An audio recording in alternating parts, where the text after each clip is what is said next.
Hello there. Petites mordeuses et petits mordeurs, sans oublier les grands, bien sûr, comment allez-vous? En ce moment, je me sens un peu comme Herschel, j'ai la tête ailleurs. Bref, revenons sur la série The Walking Dead et sur les raisons du fait que c'est devenu complètement nul au fur et à mesure, et on en parle dès maintenant, et après ça, let's go.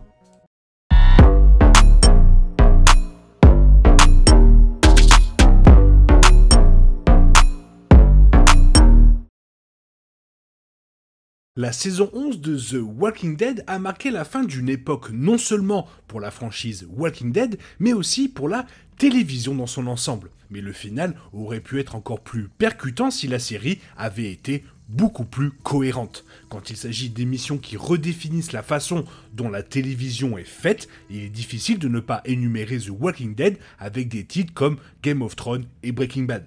Entre les classiques du début des années 2000 comme Prison Break et les premiers succès en streaming, la série a été l'une des premières séries à devenir un succès mondial. Cependant, l'héritage de The Walking Dead aurait pu être beaucoup plus important. Quelques mois seulement séparaient les premiers épisodes de The Walking Dead et Game of Thrones, deux émissions qui ont donné le ton de la dernière décennie à la télévision. Les deux ont souvent été discutés dans la même conversation concernant ce que la télévision avait de mieux à offrir. De plus, étant donné que The Walking Dead et Game of Thrones étaient des adaptations mettant en vedette un grand nombre de personnages, les émissions partageaient certaines de leurs meilleures qualités, mais aussi les défauts. Cependant, alors que les plus gros problèmes de Game of Thrones ont commencé vers les 2 dernières saisons, les défauts de The Walking Dead sont apparus beaucoup plus tôt. Dans cette idée, voici pourquoi Walking Dead, c'est devenu nul. 7 des 11 saisons de la série se composaient de 16 épisodes. Les 2 seules saisons avec moins de 16 épisodes étaient la saison 1 avec 6 épisodes et la saison 2 avec 13 épisodes. D'autre part, les 2 dernières saisons comptaient respectivement 22 et 24 épisodes. Énorme. Par conséquent, alors que la série était différente de la plupart des drames d'action, son format de longue saison rendait la structure de la série plus proche de celle des autres séries régulières de 23-24 épisodes que d'une série d'événements comme Game of Thrones avec seulement la moitié. Les débuts de The Walking Dead étaient innovants même dans le genre zombie, mais elle était beaucoup trop étirée. L'idée que les vrais méchants d'une histoire de zombies n'étaient pas les zombies, mais plutôt les humains, n'a pas nécessairement été créée par The Walking Dead, et c'était plus que de simples humains combattant des zombies. L'émission a magistralement combiné le drame avec l'action, et a suivi un ensemble de personnages qui ont rapidement trouvé un écho auprès du public. Le pilote a une certaine des meilleures présentations de personnages pour une nouvelle série ambitieuse, et le pilote a préparé le terrain pour un show dans lequel les drames familiaux seraient aussi important que la lutte contre les zombies. Mais même avec cette nouvelle approche des histoires de zombies, la série a tout simplement duré trop longtemps. Alors que les bandes dessinées de Robert Kirkman ont également duré longtemps, le rythme des bandes dessinées était très différent de celui de la série. À titre de comparaison, Shane est mort dans le chapitre 6 dans les bandes dessinées, alors que la version télévisée de Shane est décédée dans la saison 2, épisode 12. La série avait un rythme plus lent que les bandes dessinées, ce qui signifie que cela prendrait toujours plus de temps pour la série d'atteindre des moments critiques. Sans parler des spin-offs de The Walking Dead qui ont rendu la franchise encore plus répétitive, mais aussi malheureusement pathétique. Les personnages de la franchise ont initialement rendu l'émission différente comparée aux autres histoires de zombies et post-apocalypse. Cependant, pour une émission avec généralement 16 épisodes par saison et qui durerait 11 saisons, le rythme était un sacré gros problème. Avant que certaines des émissions de télévision les plus réussies ne soient diffusées sur un modèle de Baking Watching, les discussions hebdomadaires sur le dernier épisode de The Walking Dead représentaient l'impact de l'émission.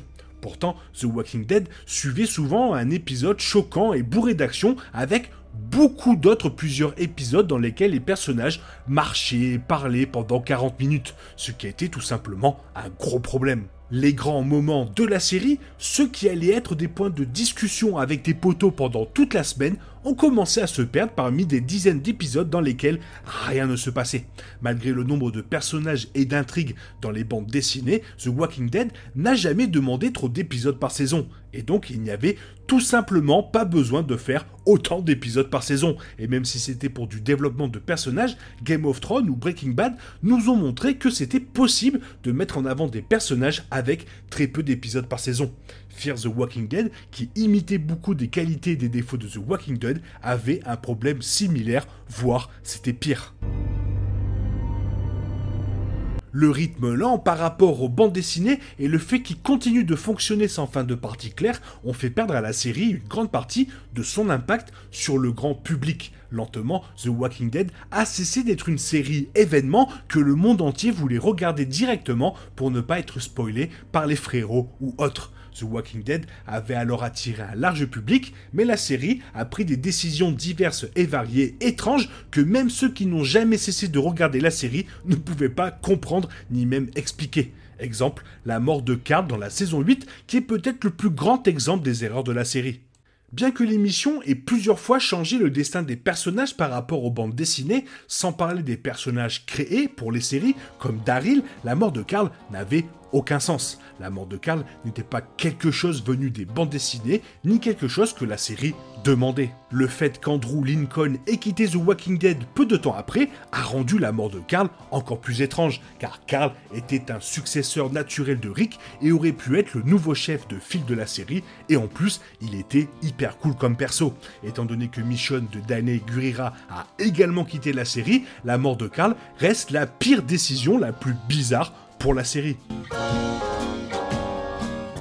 Les morts choquantes dans la série et d'autres révélations surprenantes ont toujours fait partie de la série, et une grande partie de ce qui a fait le succès de The Walking Dead est lié à ces grands moments qui seront discutés tout au long de la semaine et débattus par les fans. Par exemple, dans la saison 6, l'épisode 3, Merci, c'est terminé avec Glenn tombant d'une benne à ordures au milieu de dizaines de zombies. La question de savoir si Glenn était décédé avant même que Negan n'apparaisse a dominé la conversation entourant l'émission.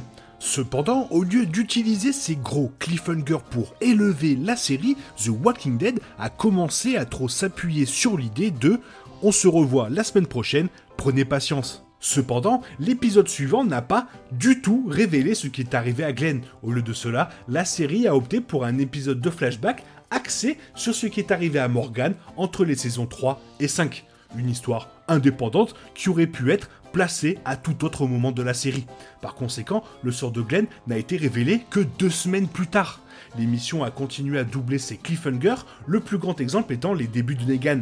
La mort de Glenn, censé être un moment inoubliable adapté des bandes dessinées, s'est transformé en un cliffhanger prolongé qui a duré 6 mois. Curieusement ou ironiquement, l'arrivée de Negan et la mort de Glenn ont peut-être été les derniers grands moments marquants de The Walking Dead.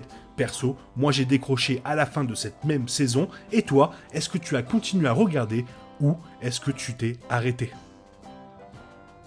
Voilà pourquoi, malheureusement, cette série s'est effilochée petit à petit. Et finalement, le spin-off qui peut sauver la franchise, c'est Tales of the Walking Dead, qui apporte pas mal de fraîcheur à l'univers. Alors toi, qu'est-ce que tu en penses ? Fais-le moi savoir dans la zone commentaire, et sinon, il est temps pour toi de reprendre le cours normal de ta vie, et on se retrouve demain pour une nouvelle vidéo.